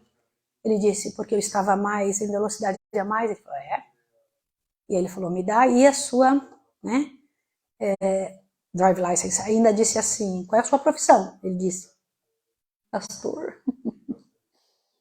Aí ele disse assim, pastor, o senhor não sabe que o senhor tem que guardar a lei? E que a Bíblia diz para guardar as leis de César? Ele falou, sei. Falou, mas eu vou te dar graça, o policial disse.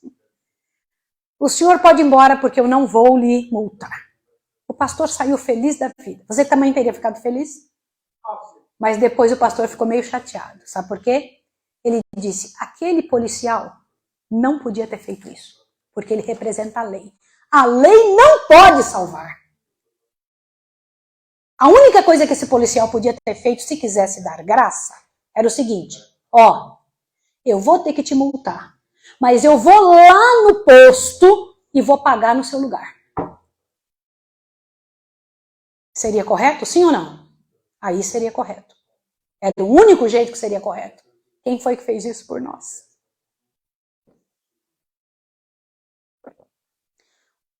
A lei disse que tinha que morrer. Mas ele falou assim, mas eu não quero que você morra, eu vou morrer no seu lugar. Alguém tem que morrer assim. Eu não posso desculpar essa multa. Mas eu vou morrer no seu lugar. Eu vou pagar o teu preço. Nossa, eu acho isso fantástico. Avante, pode passar. Foi no Getsemane. Agora eu vou fazer uma pergunta. Vocês estão lembrados? Olha bem o que eu vou perguntar aqui. Vocês estão lembrados quando era? Olha aqui. Por que foi no Getsemane? O pecador vinha, eu falei isso no primeiro dia. O pecador vinha e trazia uma ovelhinha. Aonde? Aonde que ele trazia? Dentro do pátio. Não era assim?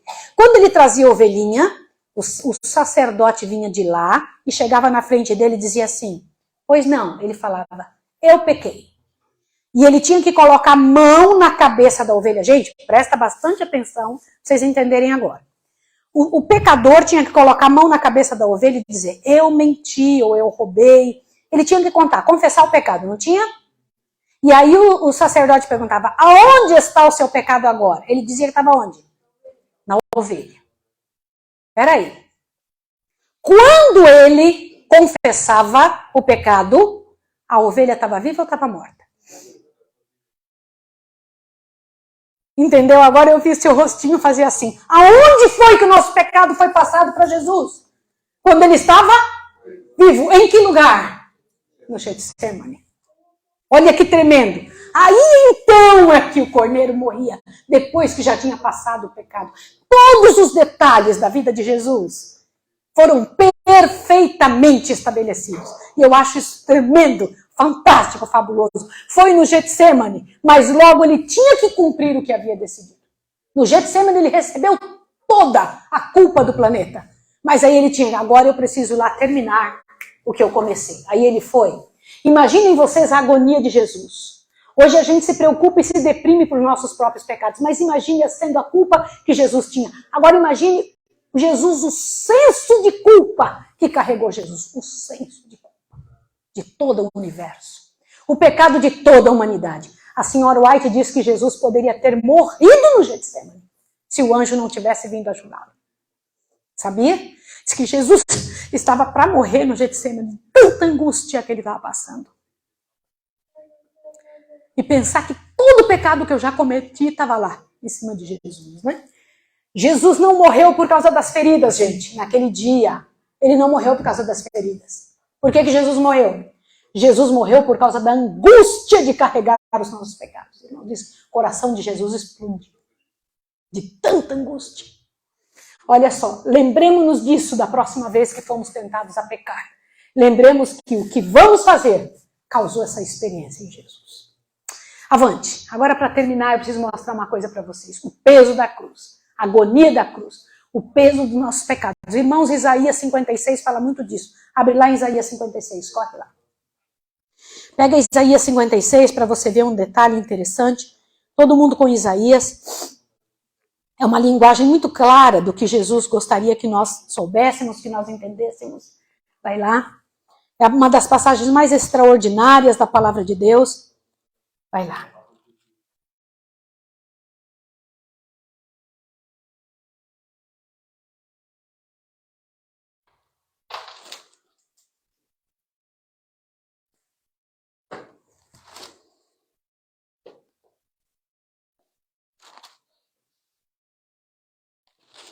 Pega para mim o meu celular, meu bem.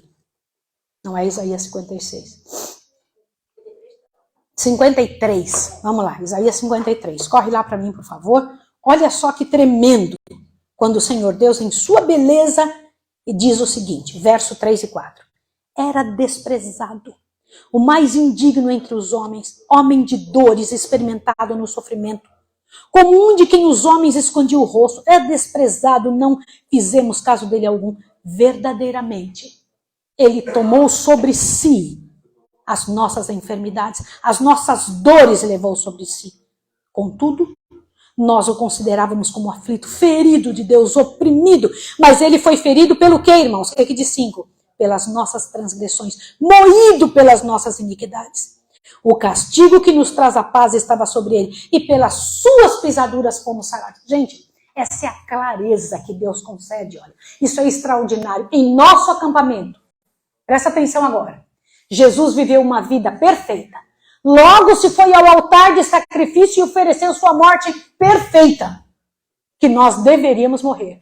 Viveu por nós e morreu por nós. Aqui temos o acampamento e o altar de sacrifício. Entenderam isso? Bem claro. Avante. Mais um. Agora vamos a Gálatas. Gálatas 3. Chega em Gálatas e se assuste agora com uma declaração do Senhor ali. Eu queria que vocês, ao pegarem Gálatas agora, ao estudarem sobre isso, enchesse o coração. Gálatas é uma parte da palavra de Deus que traz informações muito precisas para nós, como povo do Senhor. É em Gálatas que o Senhor Deus também diz que nós somos o novo povo judeu na terra, né? Que agora todos nós, pela graça e pelo poder de Deus, somos feitos filhos do Senhor, filhos da graça de Deus. E quando o Senhor Deus diz que não foi só para Abraão que foi falado, foi dito que seria o filho da terra. Não era só Abraão, era para nós também. Gálatas, aqui.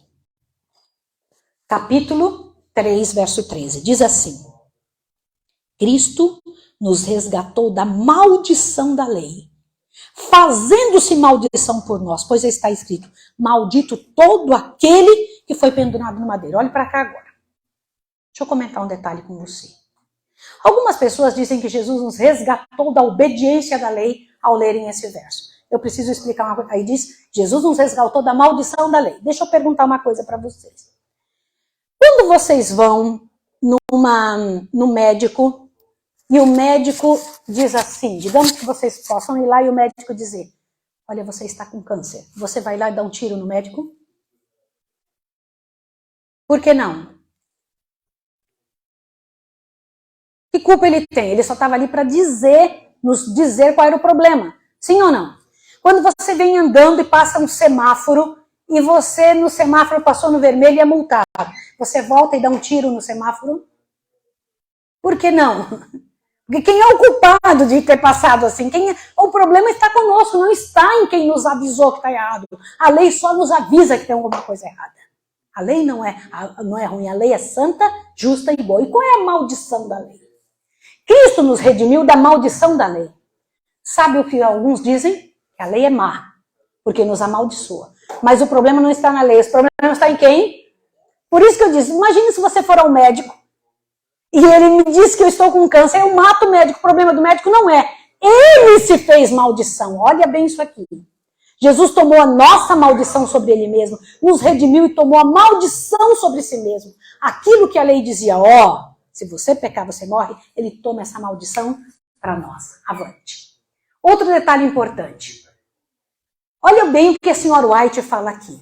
Aquele que morreu pelos pecados do mundo deveria permanecer na tumba pelo tempo estabelecido.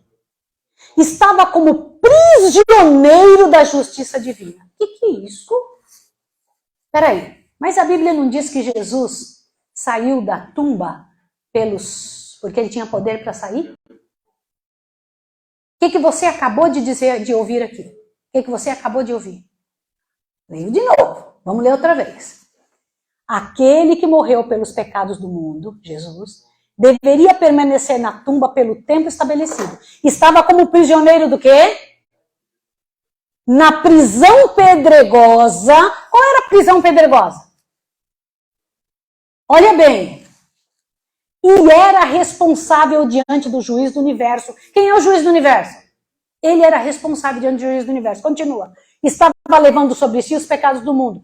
E só o seu pai o poderia soltá-lo. Como assim? Mas a gente não ouviu falar a vida toda que Jesus tinha poder e saiu de lá com o seu próprio poder? E se eu disser que foram as duas coisas? Olha bem, ele estava prisioneiro e somente no sepulcro Jesus era prisioneiro da justiça divina. Somente o Pai poderia libertá-lo. Como assim? Vocês viram que quando Jesus estava no túmulo, aconteceu uma coisa interessante. Pode passar, filho? Em João 10:17, diz que Jesus está dizendo, eu tenho autoridade, vai lá. Quando pega João 10:17. Essa parte aqui é importante para vocês verem que não é só a morte, não é só a vida de Jesus, não é só a morte, é também só a ressurreição. Vai lá. Corre em João 10, para que o seu coração se encha. Vamos ver o próprio Jesus explicando. Vamos lá.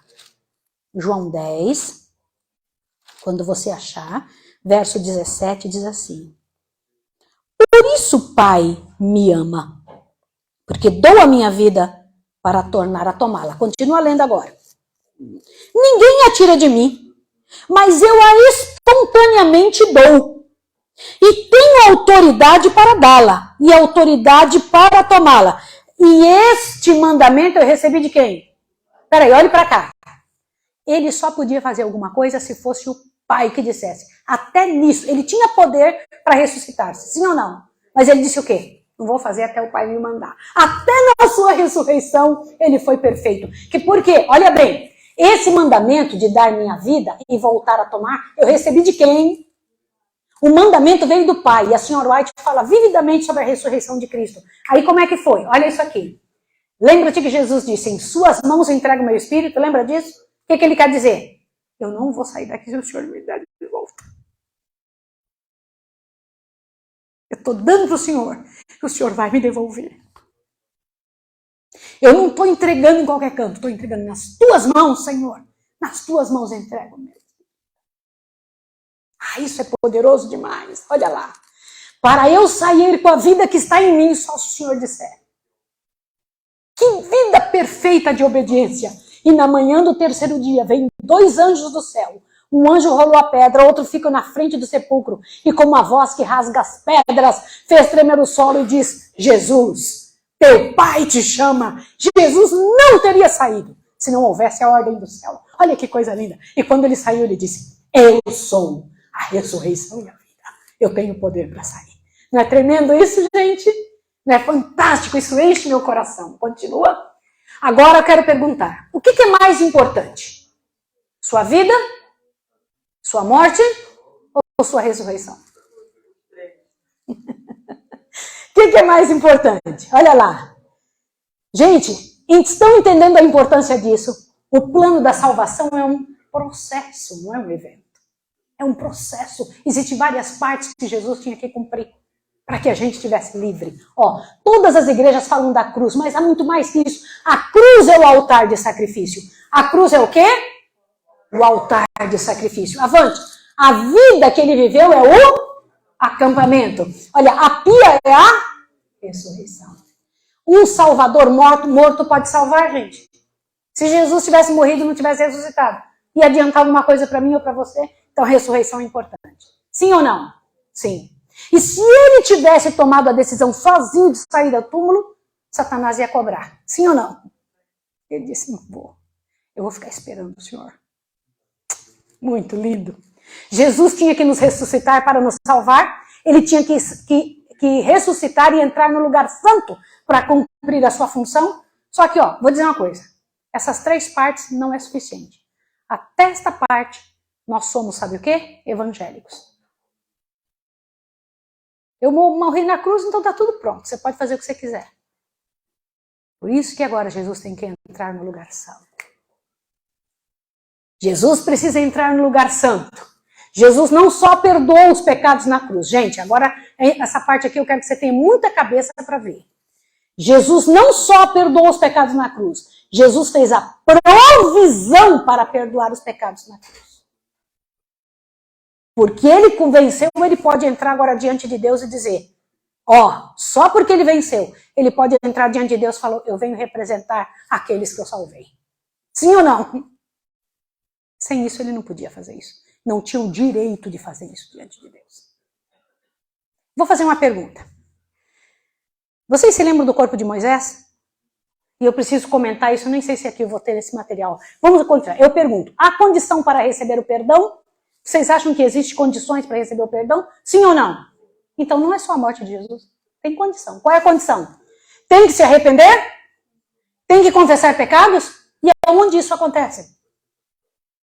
Dentro do lugar santo. Olha lá. Tem que se batizar para perdão dos pecados? Tem. Pois se tem que fazer tudo isso, então não aconteceu somente na cruz. Em sua vida, em sua morte, em sua ressurreição, Cristo fez a provisão, ganhou o capital que nós podemos reclamar e receber de maneira pessoal. Ganhou. Condição está aqui, ó. Eu posso reclamar esse povo. Eu posso. Mas para a gente reclamar isso, a gente tem que dizer o quê? Cumprir os requisitos. Quais são os requisitos? Eu tenho que me arrepender. Ah lá, avante. Gente, por isso eu digo que o que Jesus fez em sua vida no acampamento, em sua morte no altar de sacrifício, em sua ressurreição na pia é para todos os seres humanos para sempre, tá? O que ele fez até agora. Mas, começando no lugar santo, onde ele aplica nas pessoas aquilo que ele fez por elas. Não é por todas, mas somente pelas que quiserem acreditar nele. Quem quiser se arrepender, quem quiser mudar de vida. Entenderam? Por isso que não é para todo mundo no mundo. É só para quem se arrepende. Posso dizer uma coisa para vocês? O plano da redenção é a coisa mais linda do mundo. Mas não é salvação para todos. Eu vou repetir o que eu estou dizendo. A salvação que Jesus oferece na cruz não é salvação para todos. Ele morreu por todos, mas não é salvação para todos. Te assusta agora? Sabe o que é? É só para o que crê.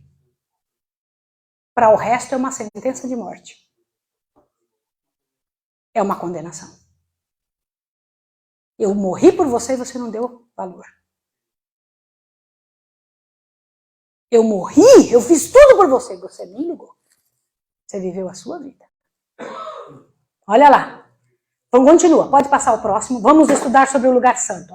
Se eu perguntar aos crentes, o que Jesus estava fazendo no céu durante 2000 anos? O que vocês acham que eles respondem? Se a gente perguntar para qualquer crente, o que eles vão responder? Eles não sabem responder. Eles ficam aí com a garganta presa. Ninguém sabe dizer. Se você pergunta para qualquer crente, o que Jesus está fazendo no céu agora? Ninguém sabe dizer. Por que ele não voltou? Sabe por que não... Olha, eles não sabem e não têm a menor ideia. É porque ele está intercedendo? Ou é porque ainda não tinha feito tudo na cruz?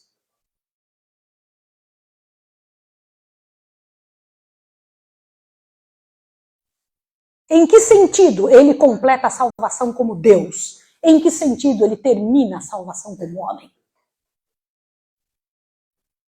Vamos ler uma citação da senhora White. Veja que coisa linda agora. Olha lá. Desejado de todas as nações, página 709. Satanás, gente, te assusta agora e encha seu coração. Satanás não foi destruído na cruz. Podia dizer assim, acabou, né? Resolvi o problema. Por que ele não foi destruído? Quer ver que ainda tinha coisa para fazer? Os anjos não compreendiam completamente o que estava em jogo no grande conflito. Quem que ainda não compreendia completamente? Os princípios que estavam em jogo haveriam de ser revelados em maior amplitude. E por causa de quem? Do homem, a existência de Satanás teria que continuar. Deveria haver o contraste entre Deus e o príncipe das trevas. É isso aqui. O homem deveria decidir a quem iria servir depois da cruz. Isso, olha que interessante. Jesus resolve o problema na cruz, mas Satanás ainda não podia ser morto. Por que não podia ainda ser morto? Porque ainda tinha uma parte do plano da redenção para fazer. O ser humano agora tinha que decidir, te aceito ou não aceito. E para aceitar tem que mostrar pela vida. Como é que você mostra que você aceitou? Como que você mostra? Pela vida que você vive. A gente só mostra quem é que nos comanda pela vida que a gente vive. Eu acho isso tremendo, né? Gente, dá uma olhadinha que coisa linda. Aquele que morreu pelos pecados do mundo deveria permanecer na tumba pelo tempo estabelecido. Estava como prisioneiro da justiça divina, na prisão pedregosa, e era responsável diante do juiz do universo. Estava levando sobre si os pecados do mundo, e só seu pai poderia soltá-lo. Glória ao nome de Deus. Quando Jesus ressuscitou, ele cumpriu uma parte do plano da redenção. Por sua vida perfeita, morte perfeita e ressurreição, poderemos então um dia viver para sempre. Isso se quisermos, se permitirmos, se ofertarmos nossa vida a Deus. É fazer a troca. Olha que interessante. Quando nós dizemos assim, Jesus, eu te aceito como meu Salvador, você está dizendo bem assim para ele, ó. Você está dizendo, Jesus, eu estou trocando a minha vida de miséria e você me dá a sua. Simples. Mas você está dizendo muito mais que isso. Senhor, de hoje em diante já não é mais minha vida, é a sua. Não sou eu mais que como, é o Senhor que está comendo pela minha boca. Não é a sua vida? Senhor, não sou eu que estou vestindo. É o Senhor é que veste, esse corpo não é meu, é teu. Senhor, a escolha não é minha, eu não tenho que escolher nada, quem escolhe é o Senhor. Porque essa vida não é minha, a minha o Senhor levou. É a sua. Aceitar Jesus é muito mais que aceitar o perdão. Você está aceitando a vida dele, porque a sua morre. Quando Jesus subiu ao Calvário, quando ele subiu na cruz, ele estava levando no lombo dele a mim, eu estava subindo no lombo de Jesus. E a vida era minha também que estava sendo morta. Porque para eu receber a dele, a minha tem que subir.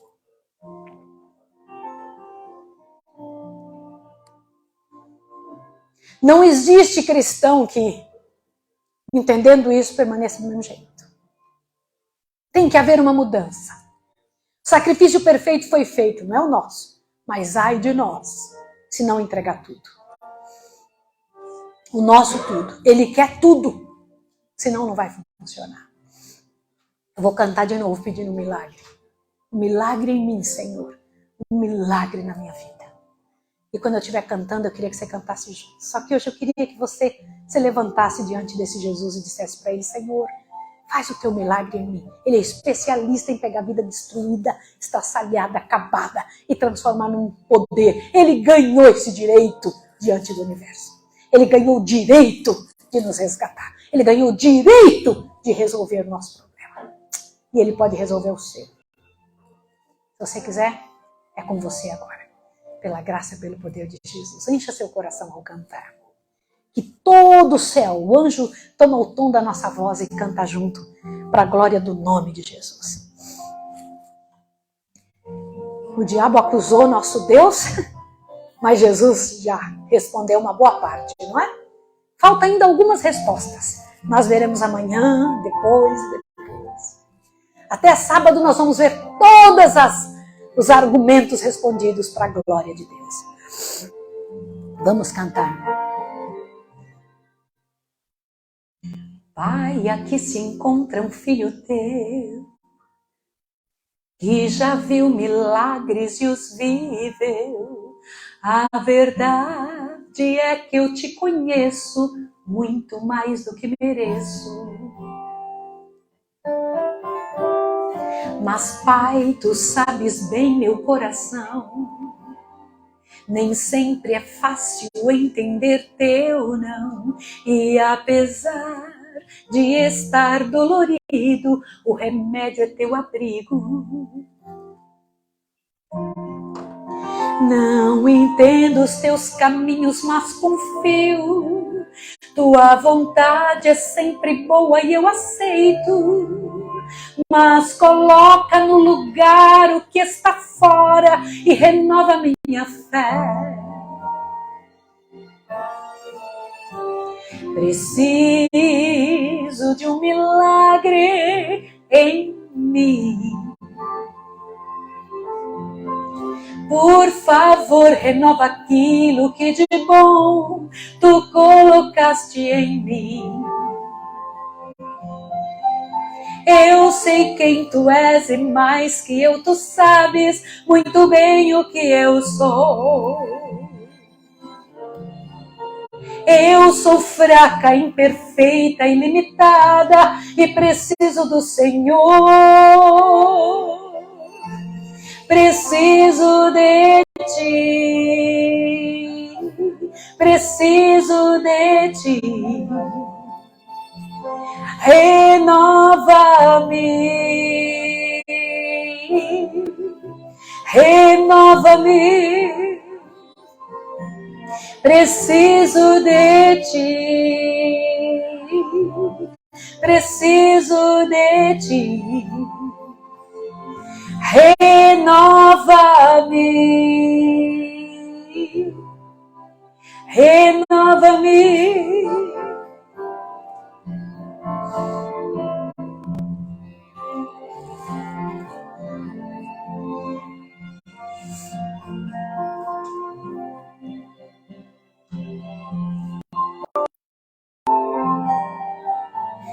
Não entendo os teus caminhos, mas confio.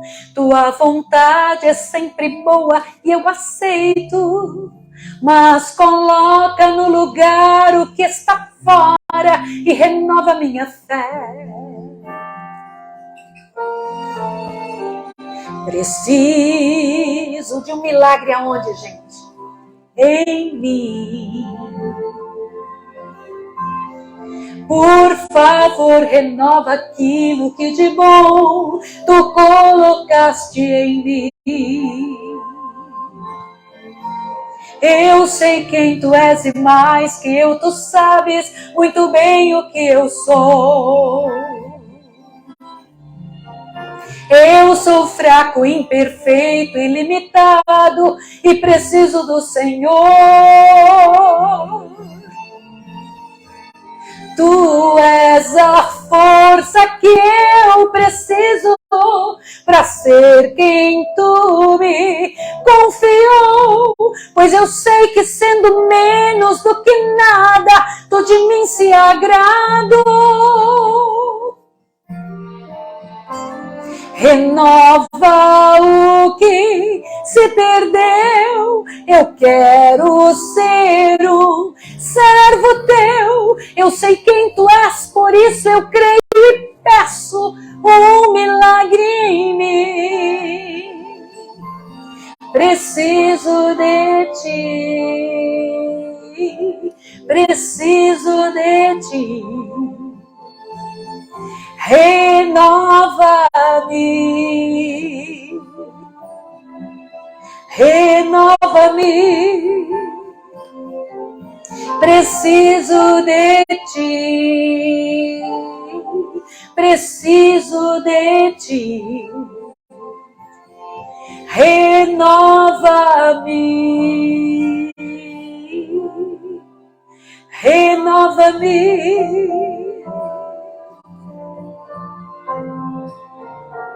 A vítima perfeita, o sacerdote perfeito, viveu a vida perfeita, morreu a morte perfeita e ressuscitou perfeitamente.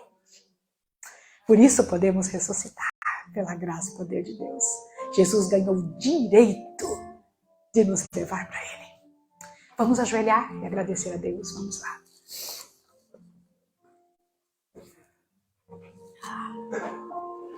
Senhor, que coisa linda é o plano da redenção. Leva tempo, Senhor. O tempo que o Senhor quiser. Como está linda e garantida a redenção, Senhor. Que coisa espetacular. Senhor, ajuda-nos a manter isso nas nossas veias, nas nossas células. Que a gente possa dizer diante do universo que a gente aceitou o sacrifício de Jesus. Obrigada, Senhor. Eu louvo o teu nome. Obrigada por ter tomado o nosso lugar. Te peço que nos abençoe agora, que nos fortaleça, que nos encha de bênçãos e poder. Ajuda-nos, Pai de amor, ao sair deste lugar. Possamos sair pisando firme lá fora, sabendo que temos um advogado junto ao Pai, Jesus Cristo, o justo. Em nome dele que rogamos e agradecemos, lançando a nossa oração para o lugar santíssimo, onde ele está por nós. Amém, Senhor. Amém. Que Deus abençoe você e até amanhã. Venha amanhã, nós vamos estudar um assunto preciosíssimo. O trabalho de Jesus dentro do lugar santo. Para a glória do nome de Jesus. Até amanhã.